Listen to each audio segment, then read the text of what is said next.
pick like an insulting word that's like generic 8 o'clock primetime TV generic, like, you know, insulting, not like actually insulting.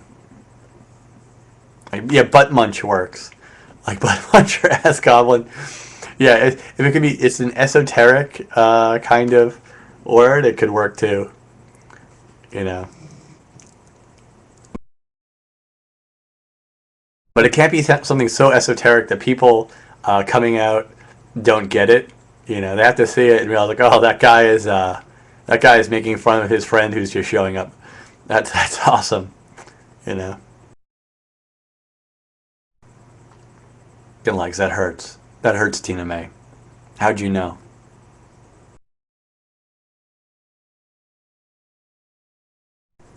But no, it is like, and it can't be something too personal either, because like seriously, the majority of the fun of it is actually standing there and seeing all the other people come off the train, off the plane, and seeing like their reaction to the sign is really the majority of the fun part. In fact, now that I'm talking about it, I think I might just go to Narita one of these days just for fun and just stand there with the sign, like just because it's fun.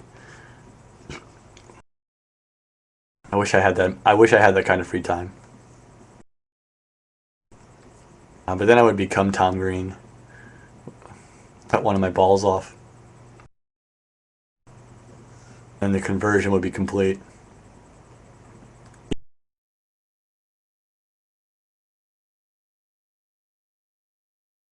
Yeah, I mean, you could possibly do like a Eileen Dover, or like a name that's kind of hard to get.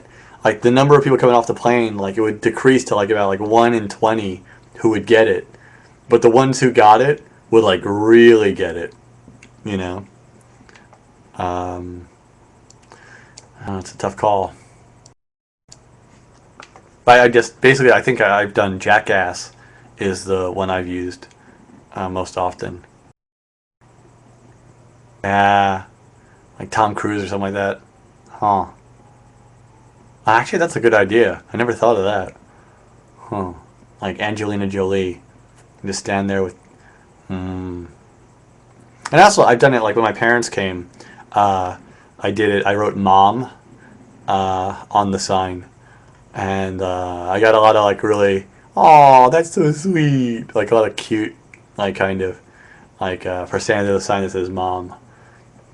But that's more adorable than it is funny. Like it would I couldn't stand there with a sign that says "Jackass" to pick up my parents. That would be mildly inappropriate. I don't think my parents have a very good sense of humor, but after like a 12-hour, 13-hour flight, I don't think they'd find that funny.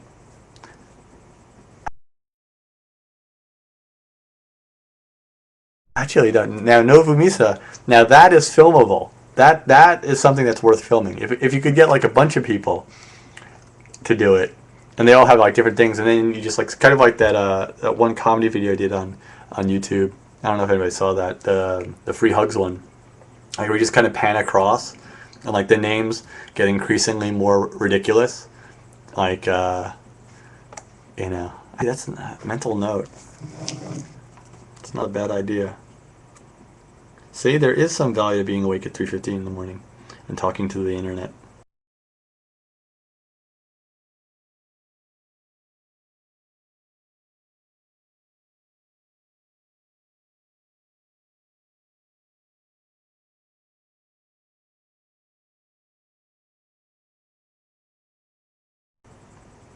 Hmm. Not a bad idea.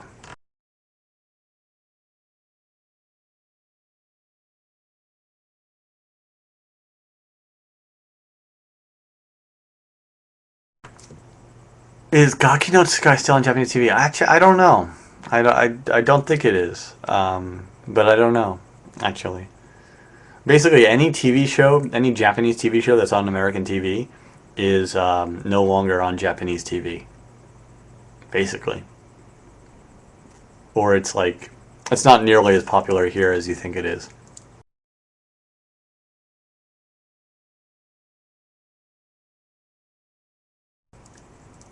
Yeah.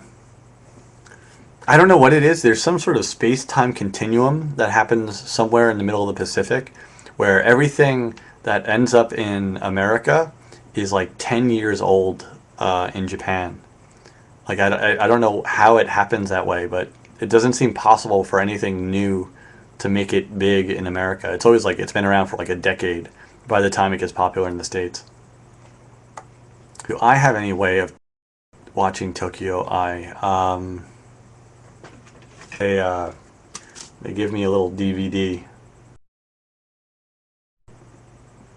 All collection of them. I'm actually, my parents are getting pissed off because they want me to like make copies and send it to them. But I can go and look through the library, I guess. But unfortunately, it's not VOD yet. And I literally this week, I stopped by the office on 2 separate occasions just to bitch at them and say, why is it not on demand yet? Why is it not video on demand yet? And actually, the last time I talked to them, I heard that it might happen sooner than I had first heard, like by January. Which, if that happened, that would be awesome. If we went VOD by then, but I don't think it could. I don't think we could technically.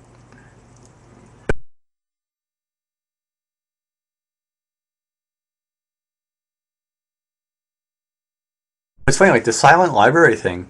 It's funny, but I don't understand how it got so big on the internet. It's not like by far, I don't think the best thing they've done. It's just like it's just one of their bits. You know, I don't think it was particularly notable at the time, but somehow it got on the internet, and that has now defined like Japanese comedy for a lot of people. G.I. Joe would be good. Tina May, that would be a good one.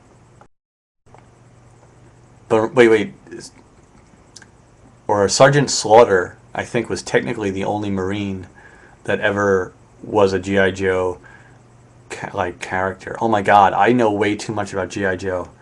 Oh Jesus, that's taking up room where like I don't know, something valuable could have been.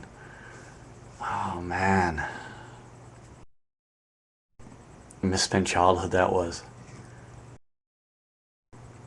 Like you ever see like a concert pianist on TV and be like, yeah, I could have been that guy if I had played piano my entire childhood instead of Super Nintendo.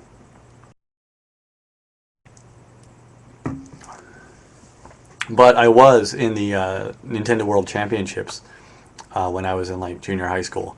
I made it to the semifinals, I'll have you know. In New Jersey. I missed the New York one, so my aunt drove me to New Jersey to do it there.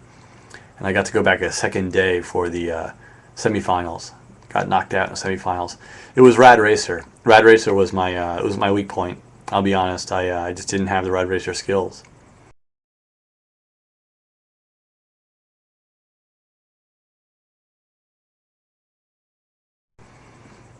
Yeah, the Nintendo. This is back like when the movie The Wizard came out, and I think I'm belying how old I am. Um, and like they did it like at the same time, and it was like you had to get 50 gold coins in Mario Brothers, and then from that you immediately went to an abridged version of the first round of Rad Racer. And once you completed that, you went to Tetris, and it was as many points as you can get in Tetris, and that determined like the score for who would move up in the rankings. It was cool. I had a white hat that said semi-finalist. It was about the coolest I've ever been in my life. Everything since then has just been downhill. I mean, obviously. That's like the Olympics. Like, what do you do after the Olympics once you've done that? You get a job in like an Olympic venue punching tickets. Actually, it's possible the hat is in like a cardboard box in my parents' basement somewhere. There's a lot of crap in my parents' basement, but who knows?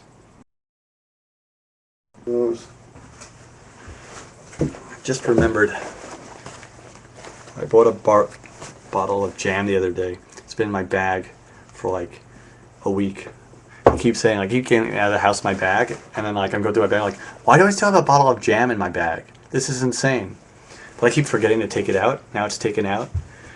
Now I have accomplished something with the last few hours of my life. But seriously, I've been carrying around this bottle of jam for like a week. It's ridiculous.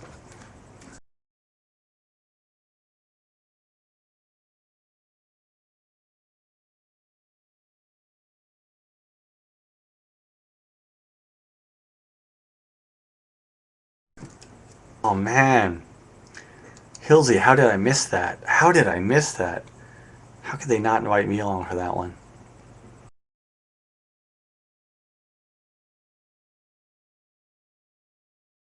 Oh, and actually, what's funny, Hilsey, sorry, this is an aside to Hilsey. What's funny is I was in the office and they had like a half empty bottle of Denki brand.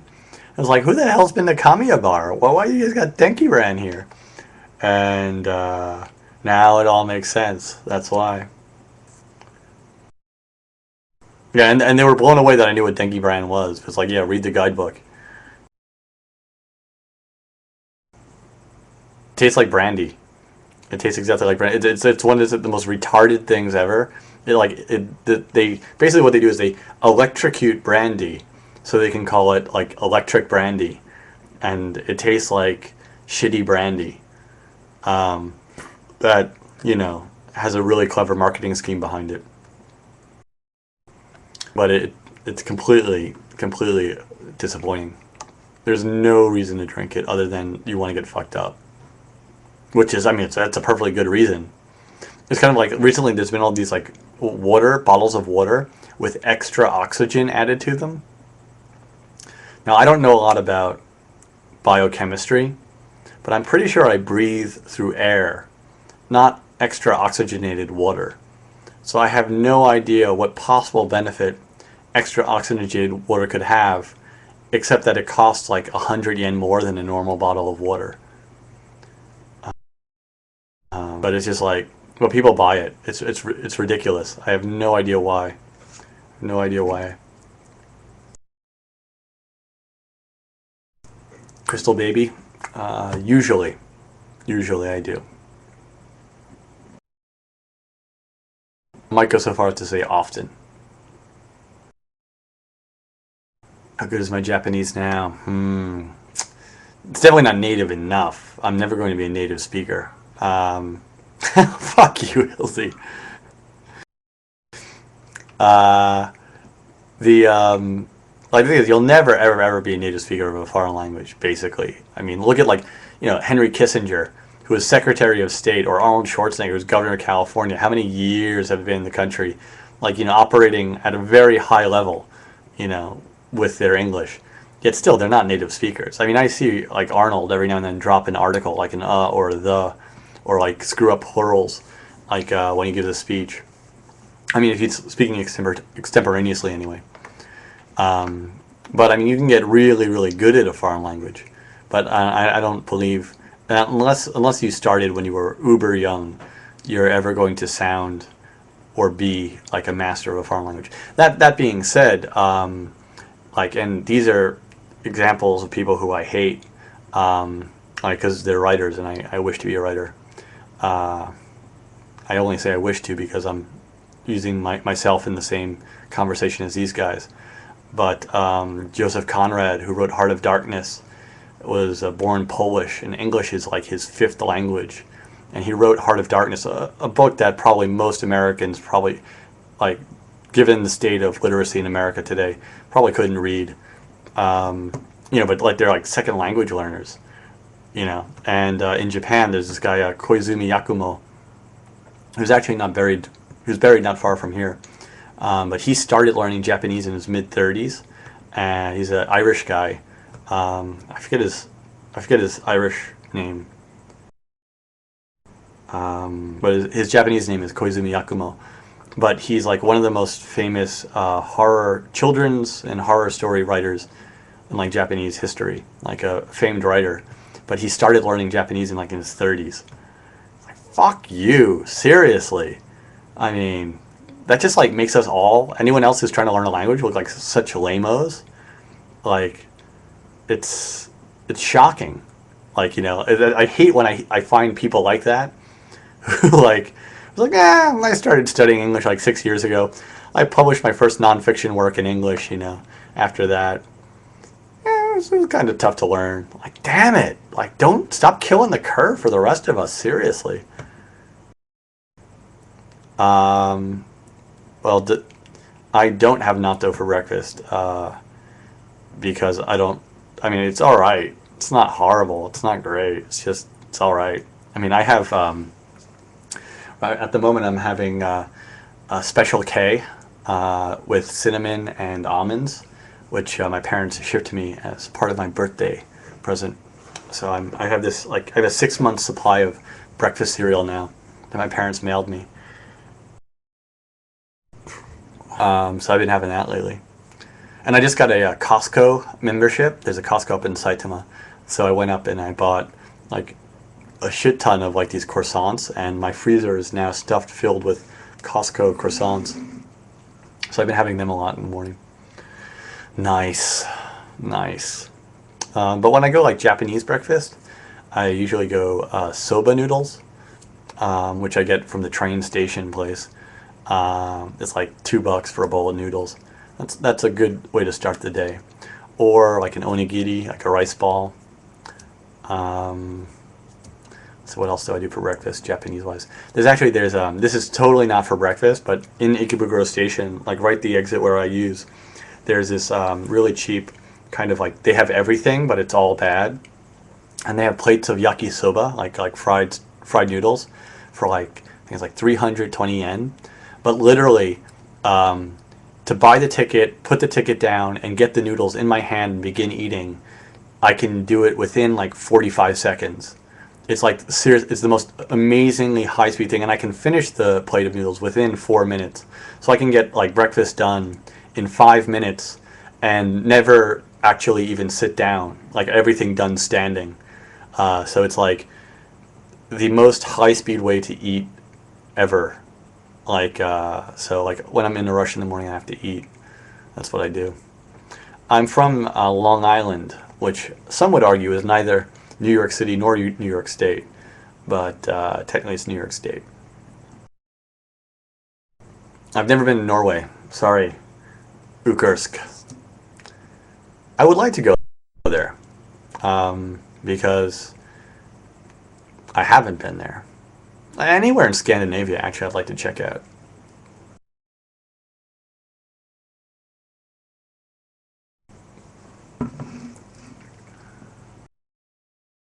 Ah, tiny chocolate donuts. Wait, are you referring, Hilsey, to the Belushi SNL sketch? Little chocolate donuts. They give me the energy I need to get going in the morning. Was it little tiny chocolate donuts? Oh, little chocolate donuts. Does anyone know the sketch I'm talking about, or have I just lost it? Please tell me someone knows this Belushi sketch from SNL back in the day. Hilsey gets it. Hilsey knows it. I can't remember if it's little chocolate donuts or tiny chocolate donuts. It's a great sketch, but it's John Belushi, and he's like running in the Olympics, and he's got this big like fat like gut, and he's like crosses in the finish line like John Belushi. He's just won like the men's decathlon, and then he's like sitting there smoking with this bowl of chocolate donuts, which is like a breakfast cereal. It's beautiful. Oh, I miss that man. Not that I knew him. I just, you know. Yeah, Lucky Strike. I know the Cadbury versus Hershey's argument is endless, and I have to say, like I grew up in Long Island, but I had grandparents who lived in Pennsylvania, and it was very near Hershey Park. And if you've never been to Hershey Park, um, the first thing that will surprise you about it's a theme park in Pennsylvania owned by the Hershey Chocolate Company, and in the town of Hershey, Pennsylvania, where Hershey is made. And it's a very interesting thing.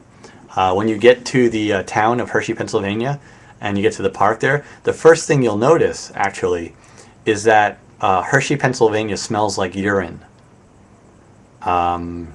It has the strong odor of urine. I believe it's some type of byproduct from the chocolate making process that makes the air around the factory smell like urine. But I think Hershey chocolate is like par for course. It's not great. I mean, but it's chocolate. Well, it's probably not even really chocolate. I mean that's about as far as from a cacao bean as you could get. But but yeah, and the park sucks too. The park, it's like the shittiest theme park ever. Um, and I have too many horrible childhood memories from that park. um, but yeah, Cadbury's is probably better if I had to be honest. I mean, there's a little bit of like chauvinism in me that says no, America is the best. But Cadbury's probably does win over Hershey's. And Fluke 420, I'm not going to let that go. I do not believe in the back when SNL was watchable theory. There's been bad years. There's been bad years, granted. There's been low points. But, like, you only ever see, like, the Belushi, Chevy Chase era stuff in compilations of, like, the best of 1978. You know, where they got, like, the 5 good sketches from that year and put them on a DVD. There was tons of really stupid shit that just never got put on. Like never, no one puts it on. No one re-releases it because it was awful. You know, they just let it disappear. Just like let's just forget those other sketches from that year. So it's like I think it's an unfair like comparison. And also like I mean, like because I used to hate Will Ferrell. I because I was definitely a it used to be so much better person, and I hated Catan and Will Ferrell, and I hated all of the new people. And I was like, oh man, it was so much better when like, oh god, I can't believe I'm saying this. Like when, you know, Chris Rock and Joe Piscopo were on the show. I can't believe that Chris Rock and Joe Piscopo worked on the same anything. Like, that's wrong. You know. No, it's 3:34 in Tokyo, sadly. But it's just sort of like, you know, that was like my peak SNL watching period. And then after that, like, well, no, Phil Hartman. I think Phil Hartman was the last SNL guy, like, I truly liked until his wife went crazy on him with a 12 gauge. But, like, Phil Hartman was, like, the last of, like, Kevin Nealon, I liked. It's debatable. It's debatable, and I understand people who hate him. But I loved Norm Macdonald. I liked Norm Macdonald's Weekend Update. And, like, when Tina Fey and whoever that douchebag is took over, like I was like so bummed. Dennis Miller and you know, Norm Macdonald I thought were so awesome. Oh man, don't why are you getting me riled up? It's 3:30 and 5 in the morning. I'm never going to go to bed now. I'm so riled.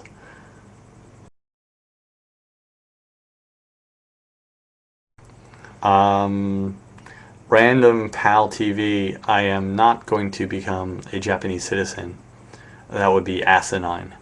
Um, but I will probably live in Tokyo for the. Are you? Is this my mom? Mom, did you log on with the account name Random Pal TV? It is you. Like, it must be. Um, but no, I don't know. I mean, for the foreseeable future, as long as I'm employed doing something I like, which I am at the moment, you know. But I don't know. I don't know. Like it all depends on if I keep and continue enjoying work. But then again, it like I've seen guys here, you know, 20 years who just 1 year they just get it this like I don't know. Oh my God, what am I doing? Why am I still here? I had to go home, and like they're gone in a month, you know. So who knows? Who knows? And it's like that's why. And I get this email every fucking day, and it's. I mean, the person doesn't know any better, and so I can't deride them too much. But I almost every day I get an email saying like, I am 16. I love Naruto. One day I'm going to become a Japanese citizen and live there forever because I love Japan so much. And it's like, try living here for a year before you go straight to I'm gonna live there forever the rest of my life because Japan is awesome and rocks. Like, give it at least a month. At least a month to live here before you jump to like becoming a citizen of a foreign country. Um, it's like, and I don't know. So it's like whenever I get that email, like sometimes I'll actually have like other good questions, but it's so hard for me to like write a serious answer to this person because it's just it's there was just so much I would have to explain, um, and that it I can't even begin like to explain what the concept of being a citizen of a country is to a 16-year-old, you know. And also, yeah, it's usually not fun. As Danya points out, someone needs to break their dreams. Like, I feel like essentially every time I answer an email on YouTube, I'm just crushing some poor person's dream. Like, I got a really sweet email on my Yahoo account the other day of a single mother with 3 kids, living like as an American, and her, I guess she was like in her late 30s, early 40s, saying like it's always been her dream to move to Tokyo. Do I have any advice? And it was like, God, how do I respond to this? Like, my strongest advice would be to build a time machine and go back and tell yourself not to have children, um, and finish university. Um, it was like, I mean, that's the easy. I mean, where there's a will, there's a way, I suppose. But it's just like, God, I mean, every time I answer an email, I feel like I'm crushing someone's dream. The only emails I really look forward to answering are incredibly specific ones. Like, do they sell Dr. Pepper, Diet Dr. Pepper in Japan? Because I can write, yes, send. Those are great questions to get. But like these vague questions about like, what should I do with my life and how can I do it, are really hard to even begin to answer. And it's stressful almost. It's like I sweat these questions like, oh my God, what am I supposed to tell this person?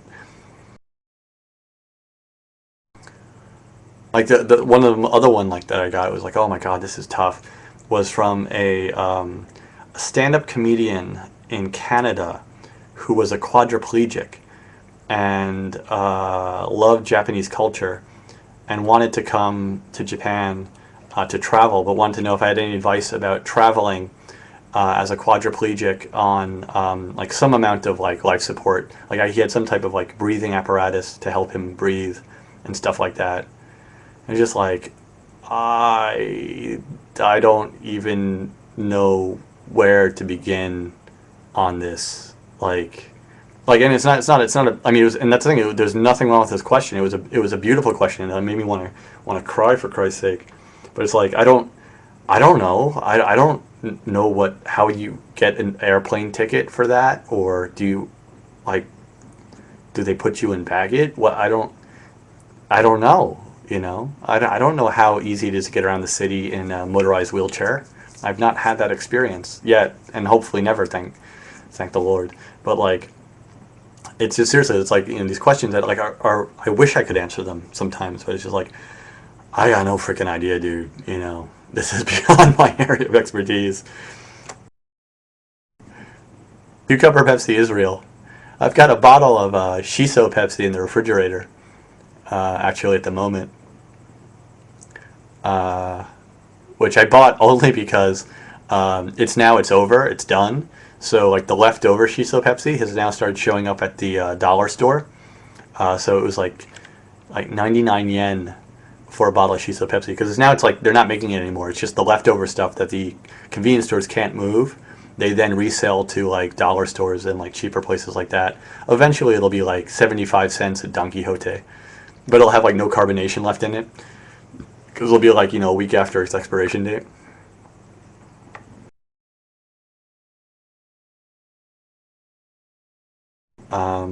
Geisha essentially do not exist, and if you come to Japan, you will see what looks like a geisha. You can take a picture of it and then feel happy for the rest of your life, but they do not exist essentially. And the places they do exist, you will never go. But actually, they started putting up signs um, in Kyoto asking foreigners to stop harassing geisha for photos, because apparently It's like geisha now can't even like leave their homes because they're just assaulted by foreign tourists with cameras. Like the few that exist. And actually, I've heard, I don't have confirmation on this, but I've heard that the Kyoto Tourist Board actually pays college students to dress up like geisha and walk around the city so tourists have something to take a photo of. Yeah, Hildy, that's true too. It's more likely it's some random foreigner who paid for the geisha experience. You know? But essentially, there's so few actual, and like the few geisha that are around are like probably average age of 60 or 70. Like the actual real, actually legitimate geisha.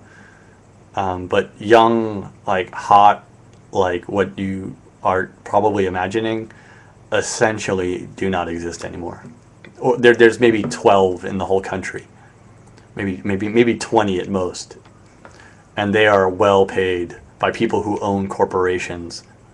That they're not like hanging out with people in town for a weekend.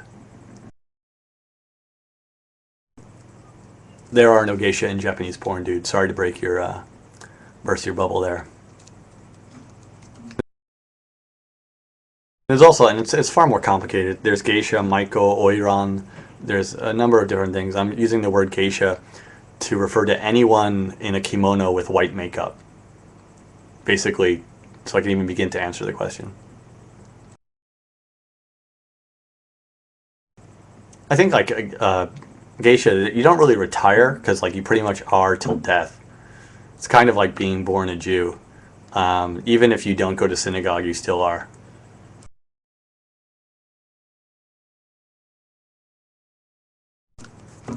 It's like, I'm sorry, I'm stealing that joke from David Cross, who's a great comedian. I shouldn't steal jokes. I shouldn't do that. But it's so tempting because other comedians have much better jokes than I have.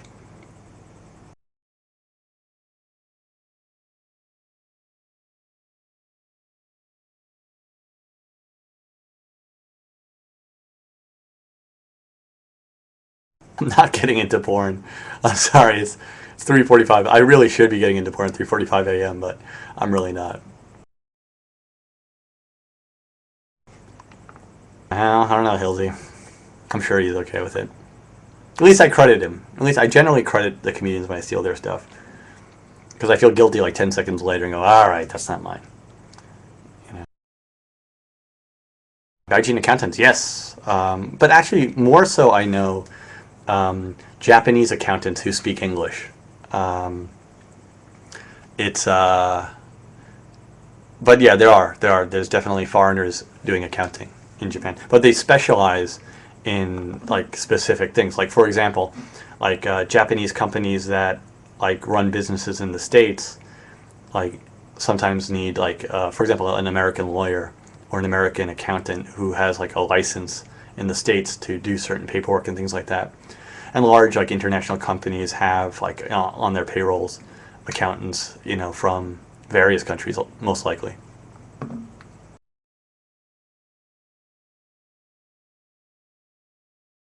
But it's like, but there's not a lot of them. It's a specialized thing.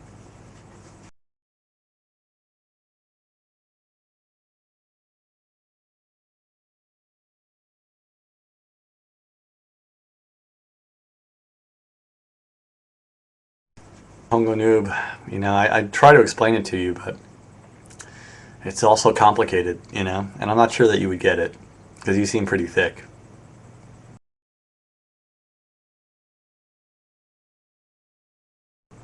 Sarcasm, sarcasm. Pretty sure Nihongo noob knows that, but maybe other people not so much.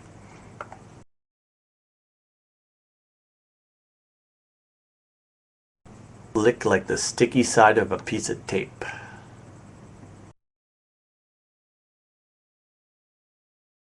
All right, now it's like 3:46 a.m. and I'm up way much longer than I had meant to because I meant to not go on tonight or today at all. I just came on to apologize for not coming on, and now it's coming up before I can hear the crows outside have already woken up. That's always like a sign that you have to go to bed. Whenever I hear the crows, it's like, oh shit, they're out eating garbage. I should be in bed.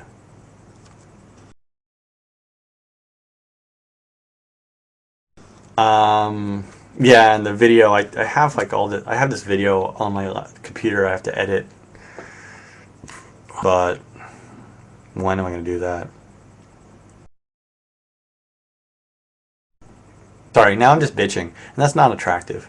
No one wants that, because that's the thing I hate the most in like YouTubers, is like when they whine. Like I hate whiny, bitchy YouTubers. Like, oh, I'm so busy. I've got so much to do. My life is so complicated. Well, yeah, well, go dig a hole and shout it into the hole. You know, because YouTube is not that hole.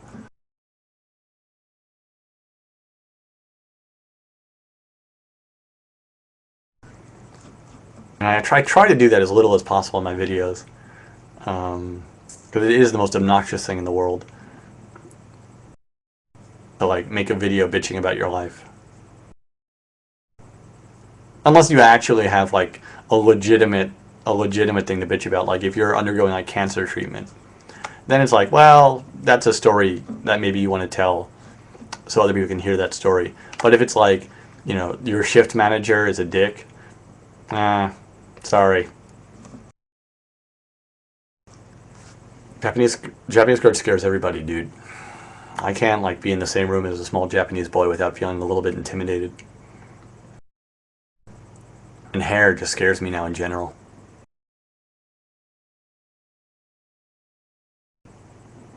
All right, kids. Sorry to come online like this and run, but I should. This is way too late. Thanks for stopping by. Apologies, I will not be on later at noon as I usually am, but I will be here next week. Absolutely, guaranteed. I promise. Scout's honor. Scout's honor. All right, that's it then. Thanks for stopping by and hanging out with me. Apologies for being lame. But that is what I do best. So I say stick to one's strengths. Take care. Have a fun day if it's day where you are. And sleep well if it's night where you are. Laters.